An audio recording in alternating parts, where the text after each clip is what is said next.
সকাল থেকে রাত পর্যন্ত কি করলাম, কি রান্নাবাড়া করলাম সবটা আপনাদের সাথে শেয়ার করব। আশা করি আপনাদের কাছে পুরো ভিডিওটা ভালো লাগবে।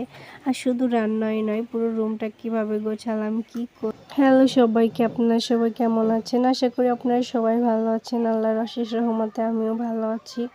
তো আজকে ভিডিওটা কোন জায়গা থেকে দেখতেছেন অবশ্যই কমেন্ট করে জানাবেন। আজকের ব্লগটা আমি শুরু করতেছি সকালবেলা থেকে। তো ঘুম থেকে উঠে আমি ফার্স্টে ভাত রান্না করতে দিয়ে আসলাম। এখন হচ্ছে আমার বিছানাটা খুব সুন্দর করে গুছিয়ে নিব। ছোট্ট একটা বাসা, দেখা যায় যে সবার জামা কাপড় ছড়ানো ছিটানো থাকলে অনেক খারাপ লাগে দেখতে। যেহেতু বিয়ে বাড়ি, এটা হওয়া একটু স্বাভাবিক।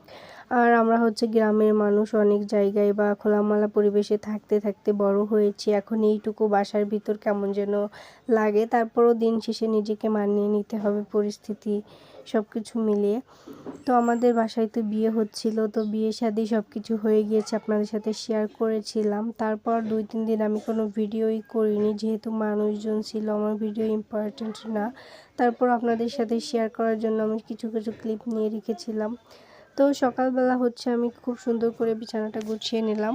আমার কাছে মনে হয় সকালবেলা যদি ঘুম থেকে উঠে সব কিছু গোছানো যায় তো সারাদিনও ভালো লাগে, আর সব কিছু গোছানো থাকলে নিজের কাছেও খুব ভালো লাগে। তো আমি প্রতিদিন চেষ্টা করি ঘুম থেকে উঠে সব কিছু একেবারে ক্লিন করে খুব করে সুন্দর করে রাখার জন্য। তো পাশে খুব বৃষ্টি হচ্ছিল, মানে পরিবেশটা এত ঠান্ডা ছিল। ডাল ভর্তাটা যে এত ভালো হয়েছিল কিভাবে বোঝাবো। ইনশাল্লাহ আপনাদের সাথে রেসিপিটা খুব সুন শেয়ার করব।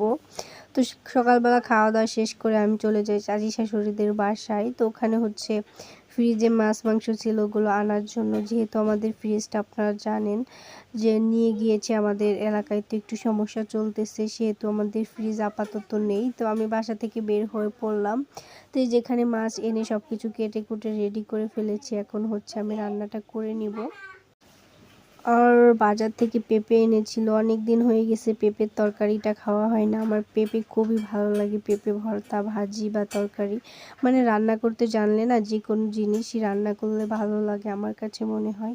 তো পেঁপে দেখে খুব ভালো লাগতেছিল, আমি বললাম যে আজকে পেঁপে দিয়ে তরকারি রান্না করব। তো আমি যেটা বললে আর নাও করে না, কারণ জানি যে আমি রান্না করলে খুব ভালোবেসে রান্না করবো আর রান্নাটা খুব মজাই হবে।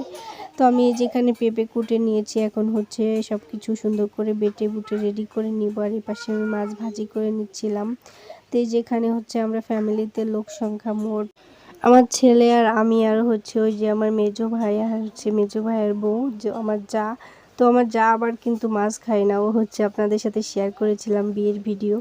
তো হচ্ছে মাছ পছন্দ করে না, কিন্তু মাছের তরকারিটা খাই। তো ওইভাবে তো আর মাছ বেশি রান্না করলে কে খাবে, এই কারণে হচ্ছে আমি লেজ মাথা তারপরে হচ্ছে মাছ মিলিয়ে রান্না করতেছিলাম। আর আমি এভাবেই রান্না করি, আশা করি আপনাদের কাছে ভালো লাগবে। আর আমি কাউকে আমার রেসিপি ফলো করতে বলতেছি না, আমার জাস্ট আমি যেভাবে রান্না করি, আমার রান্না আমার কাছে নিজের কাছে অনেক ভালো লাগে, তো সেভাবেই শেয়ার করলাম। যদি ভালো লাগে আমার রেসিপি ফলো করবেন, আর না হলে স্কিপ করবেন, কোনো সমস্যা নেই। তো মশলাটা কষিয়ে আমি এখানে পরিমাণ মতো লবণ, তারপর হচ্ছে হলুদ সব কিছু দিয়ে নিলাম। এখন হচ্ছে মশলাটা আর একটু সুন্দর করে কষিয়ে নিব। এই পর্যায়ে আমি একটু পানি দিয়ে নিব, তাহলে আমার মশলাটা খুব ভালো করে কষানো হয়ে যাবে। আর আমার কাছে মনে হয় যে কোনো তরকারি বা মাংস যত বেশি মানে কষানো হবে, মাংসের স্বাদটা কিন্তু ততটাই বেড়ে যায়। তো আপনারা একটু চেষ্টা করবেন রান্নাটা একটু ধীরে সুস্থে আস্তে করার জন্য, তাহলে কিন্তু রান্নাটা বেশি মজা হবে। তো আমি তো এভাবেই রান্না করি, আপনাদের কাছে জানি না কেমন লাগবে। এরপর হচ্ছে আমি যখন আমার মশলাটা কষানো হয়ে যাবে, এর ভিতরে আমি পেঁপে দিয়ে নিব। পেঁপে দিয়ে খুব ভালো করে কষিয়ে নিয়ে তারপর হচ্ছে পরিমাণ মতো পানি দিয়ে আমি যে মাছগুলো ভেজে রেখেছিলাম মাছগুলা দিয়ে আমি তরকারিটা নামিয়ে ফেলবো। আমার কাছে তো এভাবে খুব সহজ মনে হয় রান্নাটা, আর খাইতে যে এত মজা লাগে। যদি আপনাদেরকে রান্না করে খাওয়াইতে পারতাম তাহলে বুঝতেন কতটা মজা হয়েছে। আর তরকারির কালার দেখেও তো অনেকটা বোঝা যায় তরকারিটা কেমন হয়েছে। মাশাআল্লাহ, দেখেন তরকারির কালারটা অনেক সুন্দর হয়েছিল। আর এই পাশে ছিল ভাত, আর এই পাশে হচ্ছে যেহেতু বললাম আমাদের নতুন বউ মাছ খায় না, ওর জন্য তো মাংস রান্না করা লাগবে। তো এই যে এখানে হচ্ছে আমি আলু দিয়ে হচ্ছে মাংস রান্না করে নিচ্ছিলাম, আর আমরাও খাবো, ওরও খাওয়া হয়ে যাবে। তো সবকিছু মিলে আমার দুপুরের রান্নাবান্না এটাই। তো রান্নাবাড়া তো শেষ হলো, এদিকে অনেকগুলো কাজ জমেছিল, যেহেতু এখানে রান্নাবাড়ার শেষে অনেক কিছু ময়লা জমে যায়। এইগুলা হচ্ছে আমি খুব ভালো করে এখন পরিষ্কার করে নিব, মানে ক্লিন করে নিব। এই যে আমার পরিষ্কার করা হয়ে গিয়েছে।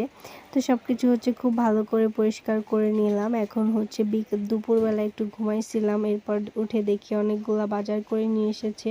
তার ভিতর ছিল আমাদের জন্য আইসক্রিম, এখানে ছিল একটা মুরগি, তারপরে হচ্ছে কলা, আম, মুড়ি, তারপরে হচ্ছে ডিম ছিল, আরও কিছু কাঁচা সবজিও ছিল। তো এখানে আমাদের জন্য হচ্ছে আইসক্রিম নিয়ে এসেছিলো। আর এই ভিডিওটা আমি ফেসবুকে আপলোড করেছিলাম যে ঠান্ডার ভিতরে ঠান্ডা খাইতে কিন্তু ভালোই লাগে, তাই না? আর আমার কিন্তু ঠান্ডায় প্রচুর সমস্যা, তার ভিতরে হচ্ছে ঠান্ডা খাচ্ছিলাম, খুব ভালো লাগতেছিল, মাঝে মাঝে একটু খাইতে হয়।